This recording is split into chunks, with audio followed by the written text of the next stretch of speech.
This is Dr. Bryson here asking the age old question that everybody is confused about. How do we know what is a crime? So, how do we know what is a crime? Gosh, how do we figure this out? Well, most of you are thinking, boy, he must be crazy. Doesn't he know we simply look at the criminal law and see what things are defined as crime and that's how we know. And that would be the very accurate answer, except for one problem. Well, how do we decide what to put into criminal law? How do we decide what's going to be a crime so that we can codify it into the law? Okay, that's a question. So let's answer that question. How do we do this?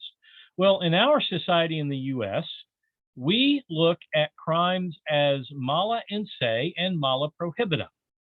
So mala in se crimes are, now that's a Latin phrase that means it's wrong in and of itself. In other words, whether we put it in the law or not, we can all agree that this is wrong, with the exception of the folks that want to commit these acts. So, murder, killing an innocent person, sexual assault, theft, these are all considered things that we know are wrong in and of themselves. Now, believe it or not, there's some mala in se acts that most cultures view as wrong in and of themselves that are not codified into the law. For example, we can lie to each other. Now, if we do it in the sense of advertising or in sworn testimony, there are times when lying might be a crime, but in general, simply lying is not a crime. Okay? So, mala in se. Now, this picture here, by the way, this is Ronald Lee Wilson. I went to college with him. He was a freshman when I was a senior at Ohio Valley College, later to become Ohio Valley University, that recently just shut down. Well, he actually graduated with his bachelor's degree.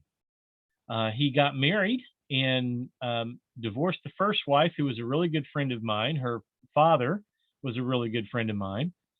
And he remarried, ended up in the Atlanta, Georgia area, and he murdered his second wife. Okay. He's an example of mala in se. So then we have mala prohibita.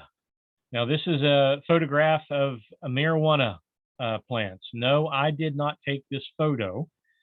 So you can rest assured your professor is not a reefer head. I hope that made you laugh. Using the term reefer head. That's an old term. I know it. Okay. But I put this up here because there are some cultures where alcohol is illegal, but marijuana is not. Here in the US, still in federal law, which means everywhere in the US, marijuana is illegal, but alcohol is not. See, these are mala prohibita laws. In other words, society deems them as bad, so we prohibit them. And we deem them as bad for a particular reason. If we were to go back to Atlanta during the Civil War, there would be no speed limit posted for motor vehicles. Why? Because there were no motor vehicles. We didn't need any laws governing motor vehicles. Driver's licenses. Is there anything inherently that says a person does not have the skill to drive if they don't have a license? Not at all. But we as a society view doing certain things as crime for a lot of different reasons. Now, in walked Karl Marx, because Karl Marx said there's one reason we do that. Karl Marx said the ruling class does that to the underclasses in order to keep them in the position of underclasses, and so that the ruling class can remain at the top. So all the laws, including what we would consider mala in se laws, according to Karl Marx, are made so that the ruling class can stay in control. Now, someone might say, now, how can he say that sexual assault being a crime is not evil in and of itself, or even murder? Well, Marx would agree that those behaviors are wrong and evil in and of themselves, but they're codified into law, according to Marx, not because they're evil in and of themselves, but because the men in the ruling class see women, their wives, their daughters, as their property. And sexual assault is not a violation of the rights of that woman, but it's a violation of the property of the man who owns that woman. That would be a Marxist explanation of that. And quite frankly, I believe that it is possible to look at some of our laws at least and realize that perhaps they were passed in order to keep the ruling classes in control.